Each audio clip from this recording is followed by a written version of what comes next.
student of Joginthalli Bhaskar Institute of Engineering and Technology, Moinabad, Rangareddy district. Also pursuing civil service, preparing for civil service examination. Today I would like to speak on women in policy making and implementation.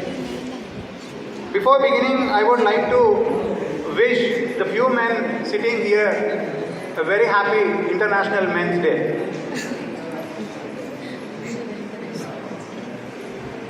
So as Swami Vivekananda ji said, there is no chance of welfare of the world unless the condition of women is improved.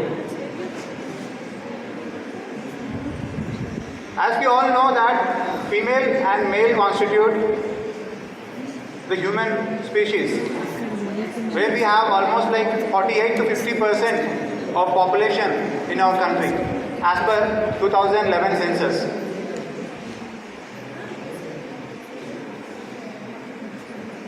We have seen that women have improved a lot in the past few decades, or even if we compare it from our independence to till date, in these past seven and a half decades, we have made a great progress. But this is not the way, the phase where we need to stand today. There is a lot more need to be done, and we see that there is a systemic exclusion that India has faced or seen, where women were excluded from policy making, they were excluded from the stages of decision making, and their voice was not even heard.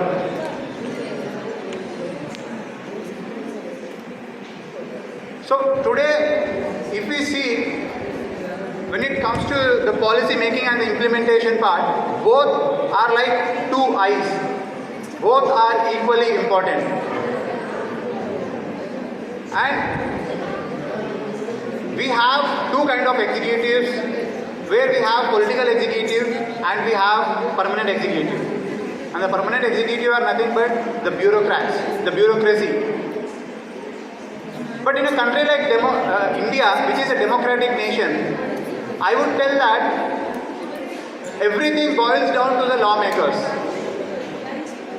Because as the law is framed, the bureaucrats, the executive will implement the same laws.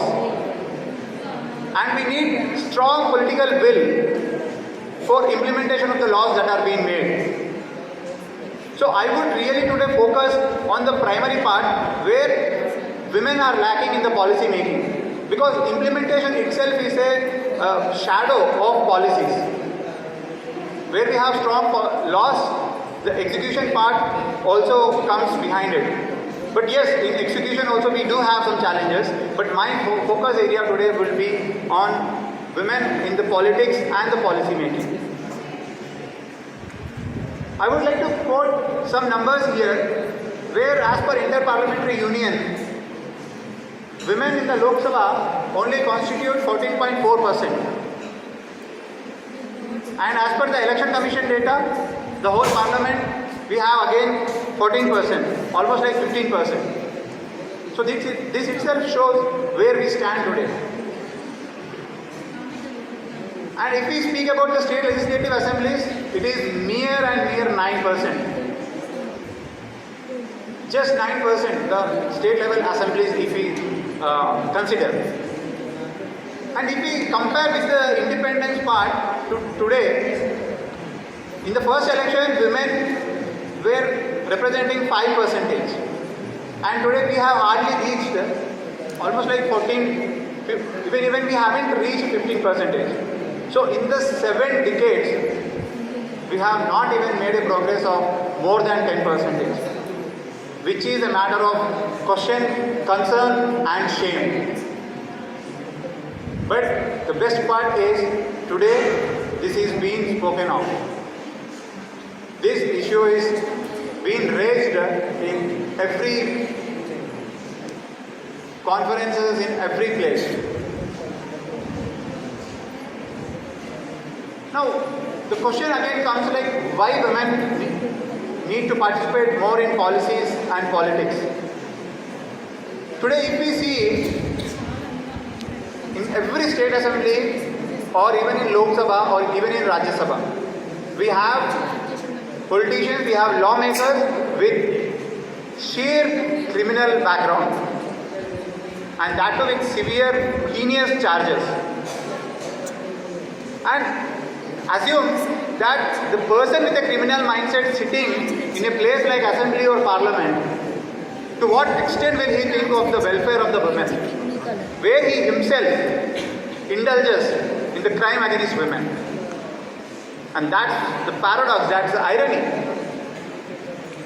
On one side, we celebrate Kamala Harris becoming Vice President of USA, but on the other side, here we have the phenomenon of Sarpanch Pati, where women, even if she becomes Sarpanch, she is not playing an active role, where her husband plays a major role. And not only at a Sarpanch level, even at a MLA level and MP level, we see the same thing. So that's the irony that we have today. So to reduce that criminalization of politics, we need women in policy making. And we need proper representation. If the laws on women should be made, women should be sitting in the parliament and assembly. So for a proper representation and for the voice to be heard, women must enter the steps of parliament. And as we know, corruption is one of the major reasons. So to lower that corruption, we need women. And gender inclusion. As we have seen recently that till past 7 decades or 6 decades, women have been excluded systematically. But for a gender inclusion, we need more women in policy making. So to know what or why women have the less role in policy making, or what is the reason? So here I have kept in a very short format where we all have gender stereotypes. Yes. No one. Then you are the only. We have this social conditioning today. Even today in 2022, in the 21st century, we do have the same mindset. And I'm happy that yes, we are moving towards unleashing that mindset. We are changing our perspectives. Where women till date have been confined only to the kitchen and family role. Today she is coming forward and taking the equal lead on par with men. Then we have seen that women have lack of political networking. They don't have that backup. They don't have that financial support to contest elections, to fight on par with men. And today we know that without spending money, no election can be contested. Even the ADR report says that in the 19th Lok Sabha, 60,000 crore rupees have been spent. As per ADR report, 60,000 crore rupees. So we can imagine to what extent the financial support is needed. And as we saw recently that we also see many instances of proxy politics as well. And in the politics, we have unfriendly environment where women are not treated well or they have been harassed. So these are few reasons which are prominent ones, which have been the impeding factors for women to participate in the policy making. Then what were the recent government efforts to encourage women, to bring them in the politics and in the policy making?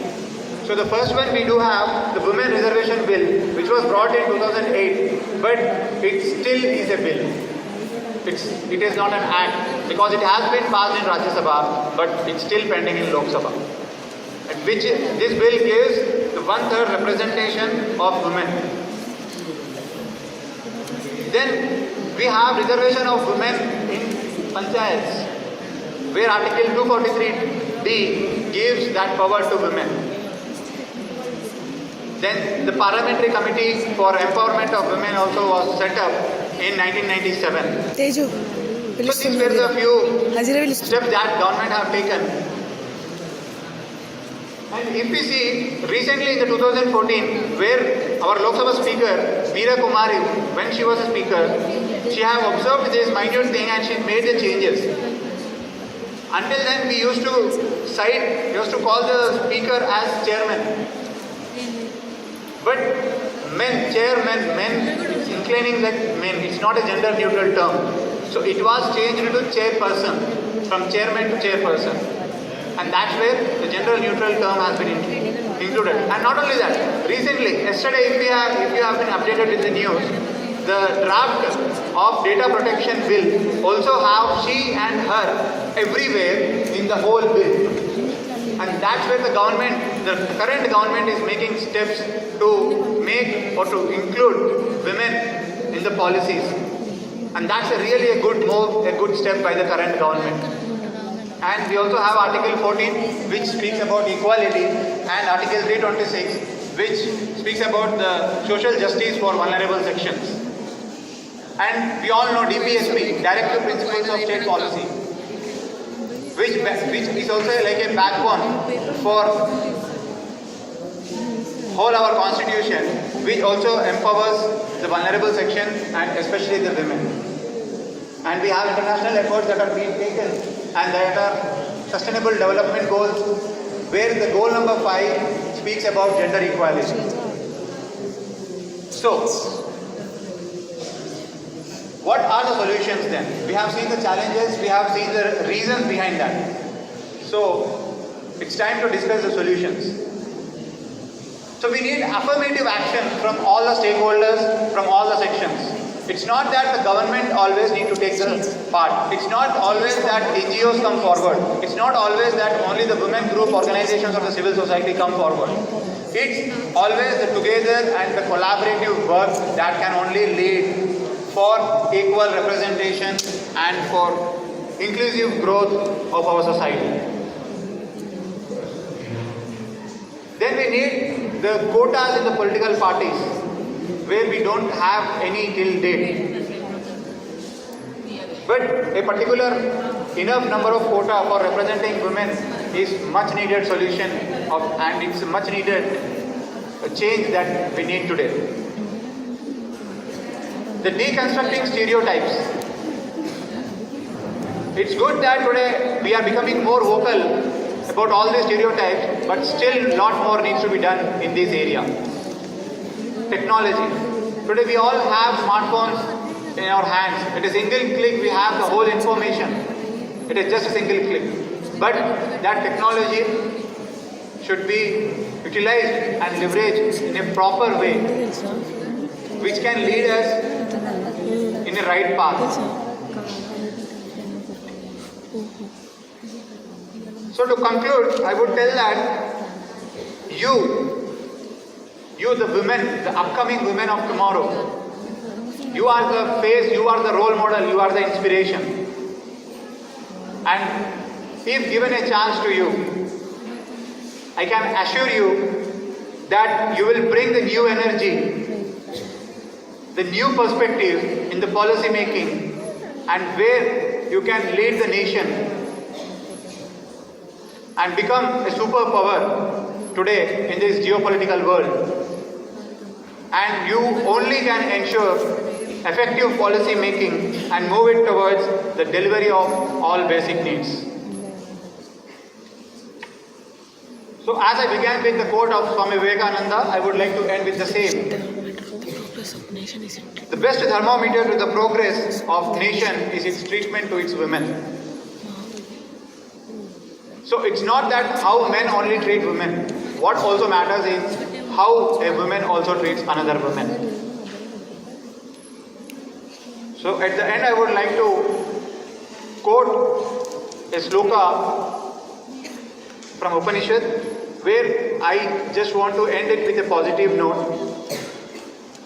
Sarve bhavantu sukhinaha, sarve santu niramaya, sarve bhadrani pashyantu, ma tasya dukham bhagavave. May you all be happy. May you all see what is auspicious. May no one suffer. May no one face any illness. Thank you so much, and I thank Pingle administration for giving me this opportunity.